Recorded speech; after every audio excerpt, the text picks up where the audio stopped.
Assalamualaikum warahmatullahi taala wabarakatuh.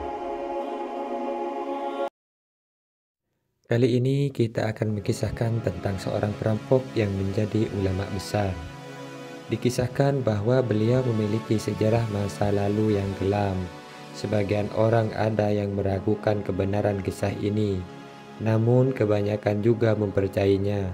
Terlepas dari perdebatan itu, keaslian cerita masa lalu Fudail, ada pesan di balik kisah-kisah ini yang sangat penting untuk menjadi bahan renungan bagi kita dalam memandang seseorang yang kita anggap sebagai ahli maksiat.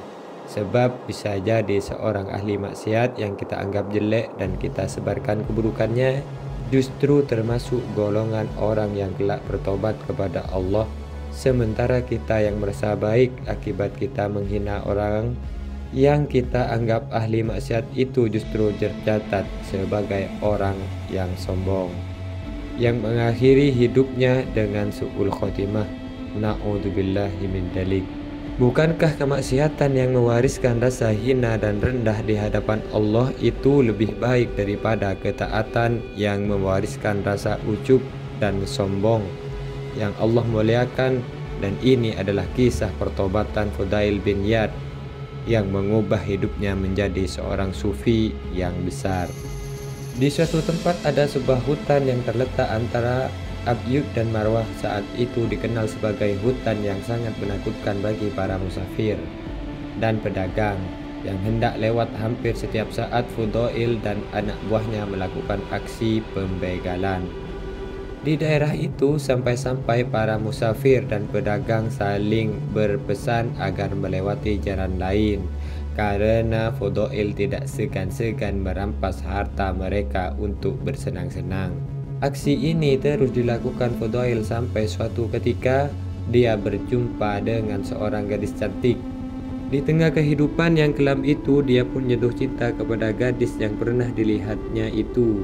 Kesibukan memikirkan gadis pujaan hatinya itu pada akhirnya membuat Fudail sedikit demi sedikit melupakan aksi begalnya. Pada suatu malam, dan kala rasa cinta menguasai hatinya dan rasa rindu tak mampu lagi ditahannya, dia membuat rencana menemui gadis pujaannya itu. Kemudian ia berangkat menuju rumah gadis pujaan hatinya.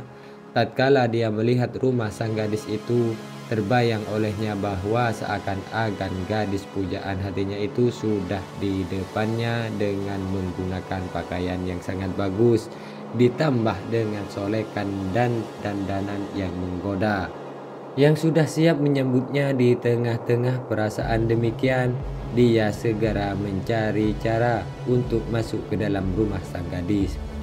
Lalu dia memutuskan untuk naik ke atas tembok. Namun sebelum melompat ke dalam, dia berusaha mendengarkan suara yang mungkin didengarnya supaya dia yakin menemui gadis itu. Di saat itu tiba-tiba mendengar suara orang yang solehah. Mungkin itu suara gadis itu yang sedang membaca ayat Al-Quran, yang artinya, belumkah datang waktunya bagi orang-orang yang beriman untuk tunduk hati mereka, mengingat Allah dan kepada kebenaran yang telah turun kepada mereka, dan janganlah mereka seperti orang-orang yang sebelumnya telah diturunkan Alkitab kepadanya, kemudian berlalulah masa yang panjang atas mereka, lalu hati mereka menjadi keras, dan banyak di antara mereka adalah orang-orang fasik. Al-Quran Surah Al-Hadid ayat 16. Pada saat itu rasa cinta yang tumbuh di dalam diri Fudail telah melembutkan hati dan membebaskannya dari ketularan nafsunya. Karena itu tatkala kalimat-kalimat Tuhan yang penuh dengan rasa kasih dan teguran sayang didengar di telinganya dan dibarengi dengan kesalehan pembaca yang bacaannya dapat menyentuh kalbu para pendengarnya, maka Fudail pun itu tak berdaya sehingga dia terjatuh dan menangis, menyesali betapa selama ini dia telah keluar dari fitrahnya sebagai hamba Allah yang mencintai dan menyayangi, sambil berucap dengan suara yang dapat memecah keheningan malam, "Sekarang tiba saatnya, wahai Tuhanku."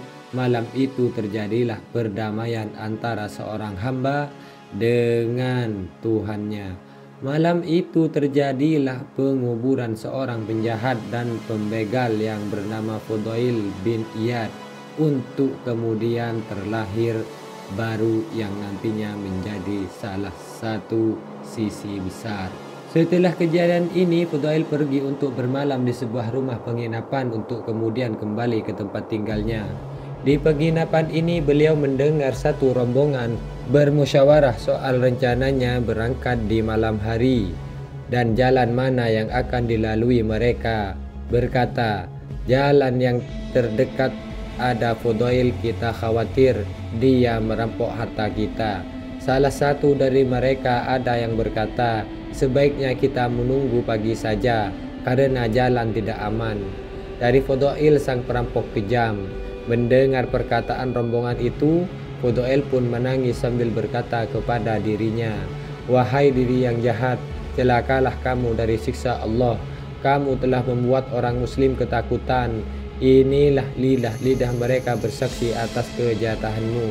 Lalu Fudail menemui rombongan tersebut dan berkata, Allah telah membersihkan jalan dari Fudail ini.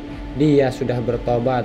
Di antara kalian, aku berharap kalian tidak menemuiku kecuali sedang berlindung kepada Allah di Baitul Haram. Setelah itu dia pergi menuju Baitul Haram Mekah sambil berkata kepada dirinya sendiri, aku berjalan di malam hari untuk perbuatan maksiat dan kaum muslimin di sini merasa takut kepadaku, seolah-olah aku ini tidak dikirim kecuali untuk menghalangi mereka. Wahai Allah, sungguh aku bertaubat kepadamu dan aku menjadikan tobatku berdampingan dengan Baitul Haram. Meski Fudail ini telah kembali ke jalan Tuhannya, namun dia tidak lupa terhadap masa lalunya yang kelam. Karena itu semakin bertambah kedekatan dan pengagungan Fudail kepada Allah. Maka semakin bertambah pula rasa takut dan kesusahannya karena mengingat masa lalunya itu, terutama tatkala dia mendengar nama Allah atau ayat-ayat Al-Quran.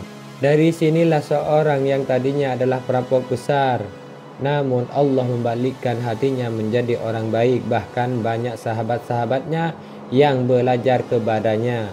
Bahkan Ibrahim bin Al-Shi berkata, aku tidak melihat seorang pun yang lebih mengagumkan Allah di dalam hatinya melebihi tatkala nama Allah disebut atau dia mendengar Al-Quran.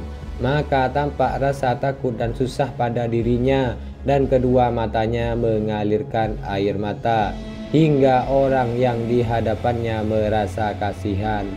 Dia selalu tampak susah dan selalu berpikir keras. Kesusahan Fudail tersebut seringkali juga berpengaruh pada sahabat-sahabat dan kerabatnya. Meski sebenarnya mereka ahli ibadah, wara', suhud dan termasuk orang yang makrifat kepada Allah, namun mereka merasa diri mereka lebih pantas untuk susah dibanding jika aku melihat, maka dia telah memperbaharui rasa susahku terhadap dosa-dosaku sehingga aku membenci diriku karena dosa-dosaku. Maksudnya adalah jika Abdullah bin Mubarak ini melihat seolah-olah dia langsung teringat akan dosanya yang pernah dilakukannya waktu dulu. Sekianlah kisah dari Fudail ini, mudah-mudahan bermanfaat untuk kita semua. Kurang lebihnya kami mohon maaf. Akhiran wallahul muwaffiq ila aqwamit thoriq. Assalamualaikum warahmatullahi taala wabarakatuh.